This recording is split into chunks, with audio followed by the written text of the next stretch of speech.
Vacilfrutta, Adriatica, la Valle dei Sapori, un nuovo mondo alimentare. Avacil di Breda, Treviso.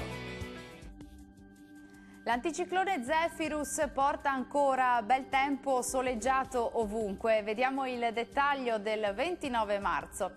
Sul Veneto tempo sempre stabile, ampiamente soleggiato, salvo un po' più di nubi sparse sulle aree centro-settentrionali e orientali, ma in un contesto sempre molto soleggiato. Diamo uno sguardo alle temperature, le massime sono previste tra i 20 e i 23 gradi, minime attese tra 6 e 9 gradi circa. Che tempo farà invece sul territorio regionale del Friuli Venezia Giulia? Anche qui ampio soleggiamento ovunque, va evidenziata tuttavia una maggiore e parziale nuvolosità rispetto ai giorni precedenti. Temperature massime previste tra i 21 e i 24 gradi, minime attese intorno agli 8 gradi circa.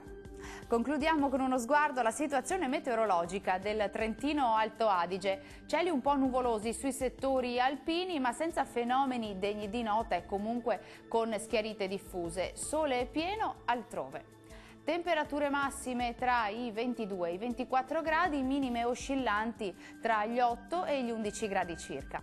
Il mare sarà calmo sulle coste, quasi calmo al largo, i venti deboli da nord sulle zone costiere e moderati al largo. Bene, per ora è tutto, vi do appuntamento al prossimo aggiornamento meteo. Arrivederci!